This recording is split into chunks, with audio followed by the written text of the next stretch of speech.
Welcome to Thinking Like a Lawyer with your hosts Elie and Joe Patrice, talking about legal news and pop culture, all while thinking like a lawyer. Here on Legal Talk Network. Hello, welcome to another edition of Thinking Like a Lawyer. I'm Joe Patrice from Above the Law, and with me, as always, my lovely co-host, Elie. We're in our office, not our fishbowl office today. That's true. We are in a different room. The acoustics sound different. If you hear typing in the background, that's what it is. It's not actually me with my soundboard this time. That was real typing. I'm just happy that we're doing this from work and I'm not at home. You know why? Because there are no skunks at my office, which is not what I can say about my house. Wow. This is what I'm pissed about this week. Wildlife? Westchester wildlife. Okay. So it turns out, and this has been true for 2 summers now. This is the second consecutive summer. It turns out that my yard is some kind of triumvirate battleground between 3, not 2, 3 warring squirrels. And they fight it out at, 2 o'clock in the morning on my property. They sound like raccoons. They smell like skunks because they're freaking skunks. Wait, okay, yeah. I thought you said they were squirrels a second ago. No, skunks. No, I've got 3 skunks. Well, that's much worse than squirrels. Yes. Yeah. Squirrels are like whatever. The skunks, so they'll fight in my yard at 2 o'clock in the morning. And like if I'm, finishing up or taking out just the skunk smell then like permeates my office because my office is right next to my office windows are right next to my yard. And I have this happening like 2 or 3 nights a week, almost all last summer. And so far, twice since the weather got nice. Wow. I have a baby bunny. What am I supposed to do about this? Yeah. Like, I'm a liberal. I'm not a PETA liberal, but like, it's not in my political nature to buy an AR-15 and do what needs to be done. Wow. So what am I supposed to do?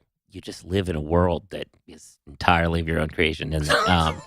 The right answer, I'm now going to be like, what is it? What was his name? Jack Hanna, the wildlife expert. I'll play Jack Hanna here for you so that you can fix this problem.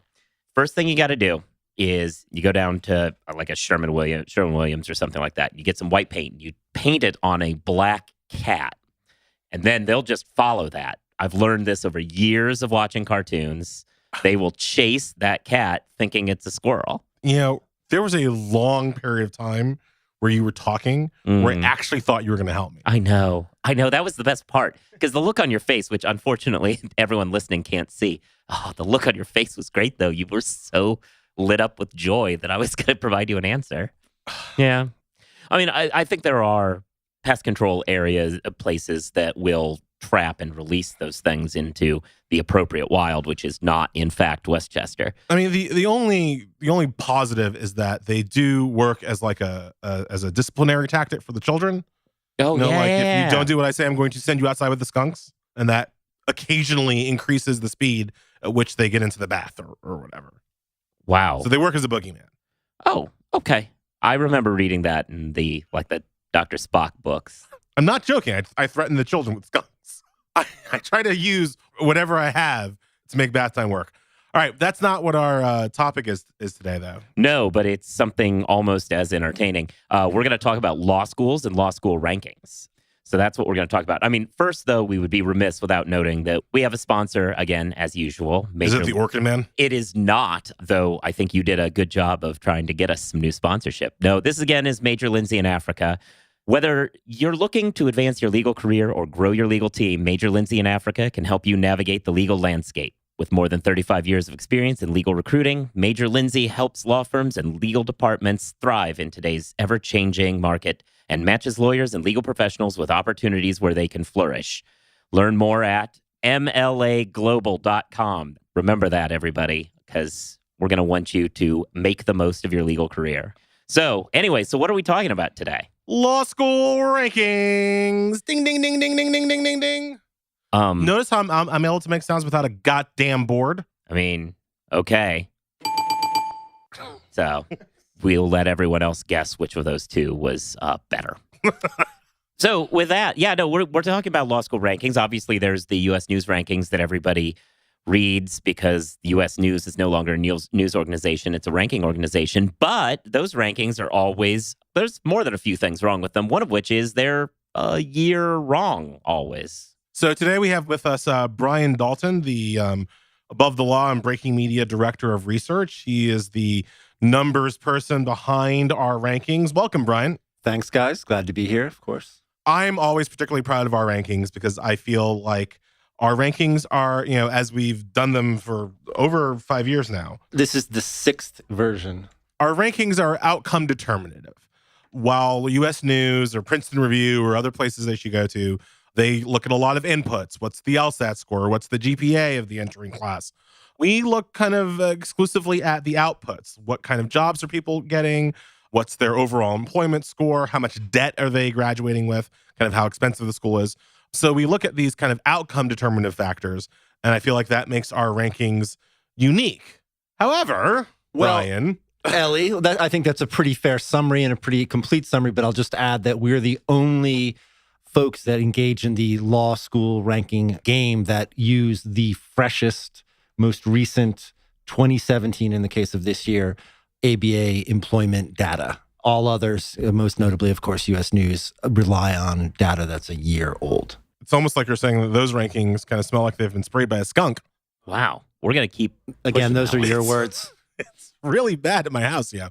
However, despite all of this new freshness and new hotness, right, our rankings are, not all that different. No, of course not. And that's not to say that the U.S. News rankings are not extremely useful and actually are a accurate picture of a certain way of looking at the law school's hierarchy. Of course they are. But, we depart sort of philosophically, ideologically from them on a couple of fronts. And one is we are going to focus on outcomes. What we mean by outcomes is jobs, right? And we think of jobs in a couple of different ways, and they make up the bulk of our rankings formula.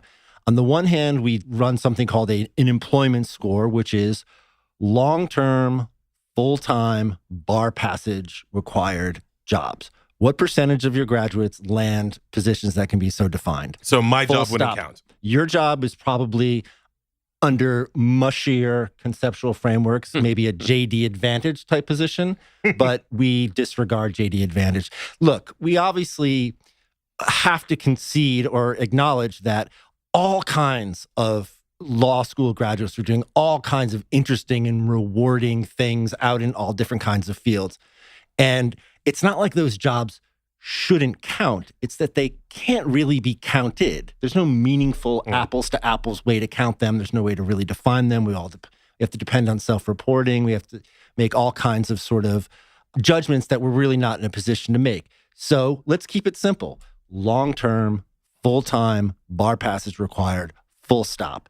And we don't find the arguments against an approach like that very persuasive. And that's what you used the term earlier, JD Advantage. For anybody who doesn't know what that is, I'll be cynical, that's a marketing technique that law schools use to discuss all the people who were unable to get full-time, long-term, bar passage required jobs, but ended up being a personnel manager at a Starbucks and saying, well, they wouldn't have gotten that management position without a JD. They were advantaged that way. So it's a marketing ploy for these law schools to pawn off some folks who weren't able to get into the legal profession. Right. There are definitely a lot of other legal commentators and judges who think that my job is akin to being a barista at a Starbucks. So I'm with you there.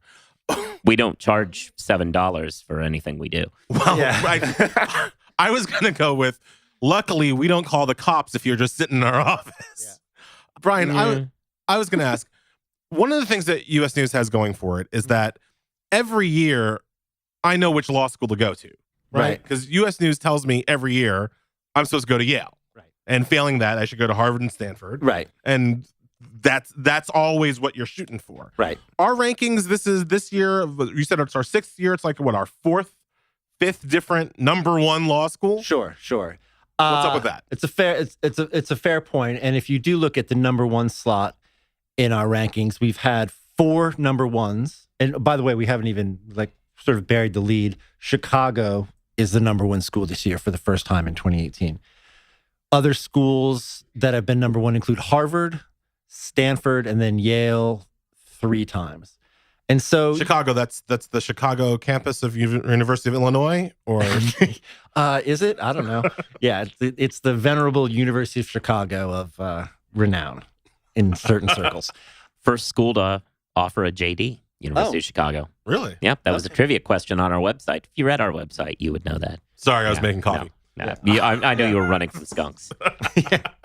So fourth different number one. Right, and so that might suggest a certain kind of volatility and flakiness about the outcome of our formula. But if you take a little bit of a step back, you'll see that those 4 schools are always sort of clustered around the top. And that since we've been doing this over the past 6 years, we've had 14 different schools that have been in our top 10.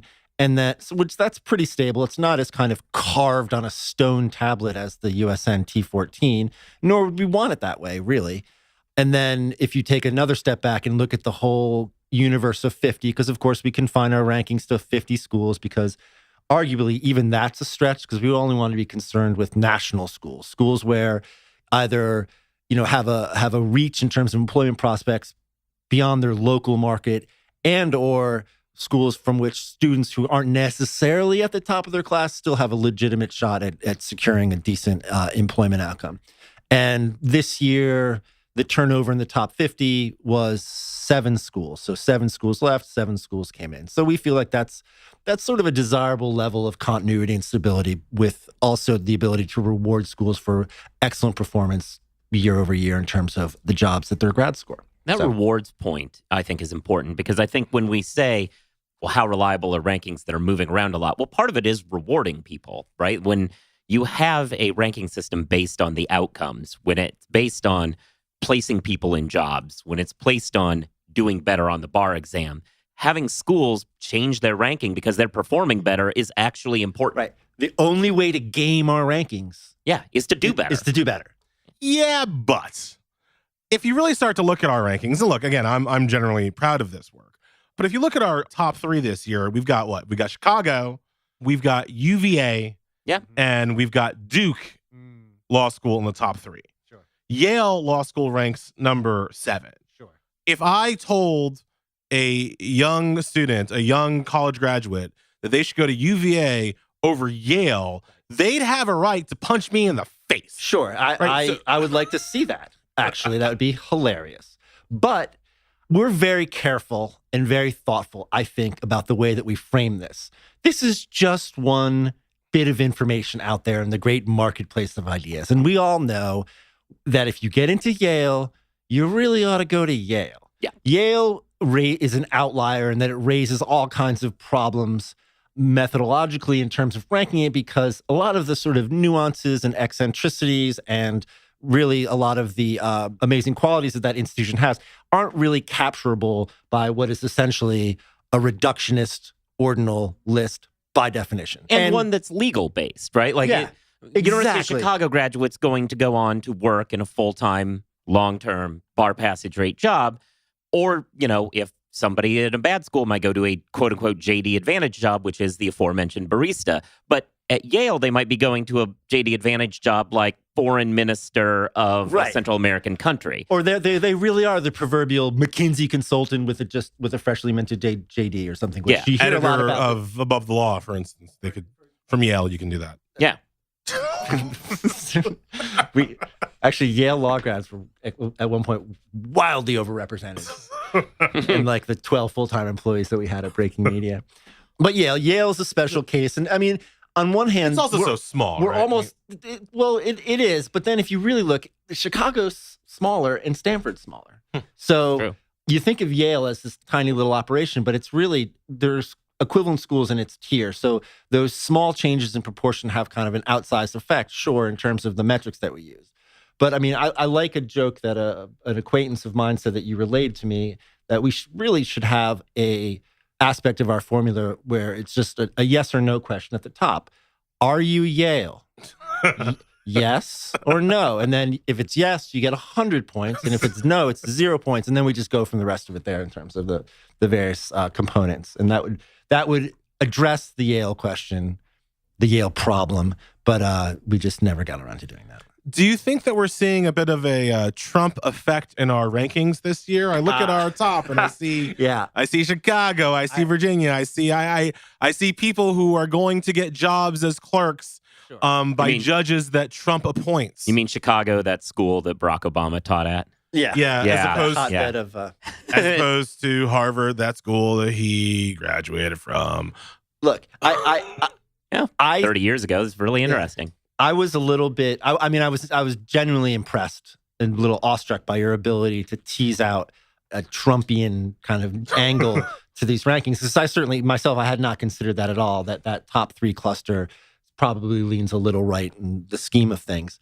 But I mean, and that would be reflected in the political affiliations of the federal judges who are taking students on as graduates and yada, yada. But the truth is, the clerkships that are reflected in our current set of rankings, the wheels would have already been turning for those before our great national calamity of 2016. So you may be right, but we haven't seen it yet. Well, that's something to look forward to. Sure. Brian, who sticks out? We've been focusing on the top because I'm an elitist prick, but what? Right. I mean, sure. You've ranked 50 schools. Give me a school or two that does better than people would expect. And I'll tell you sort of a category of schools that I'm gladdened to see perform really well using our approach. And these are the large public state schools in the South, in the Midwest, roughly speaking about the Big Ten and the SEC. So if you look at Georgia, you look at Alabama, Illinois, Iowa, Ohio State, Minnesota, Wisconsin. The list is longer than I'm even saying here. But all of those schools perform better in our approach than they do in the U.S. News approach or any other that you come across. And I think that this really reflects that these schools offer really good value, really good outcomes for their students, and that they're really underserved by approaches that depend on kind of reputation or prestige surveys. So that's something I'd like to highlight. That's a good point. I mean, like the Southern schools, we talk a lot, Joe and I, when we do our decision podcasts, about how, like, if you know where you want to work, then there is no reason to pay, out of state private school tuition if you know you want to work in Georgia. Georgia is right the hell there. If you want to be a lawyer in Atlanta, Georgia's probably offering you a very good deal as opposed to an unbeatable network, right? And a reasonable cost and a good school. So who's crappy? Who's crappier than we think? Oh God. Well, you know who gets kind of hit hard by our approach because we use a cost of living factor are large urban schools. NYU gets hurt. Columbia gets hurt. My alma mater, Fordham, just falls out of the top 50. They come in and out every year. Are they in or out this year? I forgot. They are out this year. They're always right on the bubble. They were like 48 last year, that's just strictly a cost of living thing that hurts in our approach. But obviously NYU and Columbia are great schools and other city schools that might not perform as well as they do on more kind of qualitative surveying. They don't perform as well. And yet Chicago, right? Yeah. Because of Trump. No, like I'll tell you the Chicago thing, because the thing is we can pretty much explain movements. Right. And a rule of thumb that I have is if it's a 5% change year over year in one of the employment data points, that usually translates into movement. And for Chicago, their big law placement, which is a big part of the equation, went up 11%, which is, in this scheme of things, quite significant. And their clerkship numbers went up, I think, around 5%. So those two things combined explain the whole thing. I mean, to what extent... I'm not positive about that, but to what extent the raises a couple of years ago might have had on, since those hit markets outside of just New York and DC, historically, those sorts of top dollar was only paid out here, to the extent that they're being paid in the Midwest, were those Midwest firms hiring more people locally then? Or I would have thought it would have had the opposite effect, that you're sort of... Jones Day in Cleveland or Baker Hostel, they would have been less inclined to take on more associates. So I would have guessed the opposite effect. Or maybe that they're I'm saying maybe that they might be more.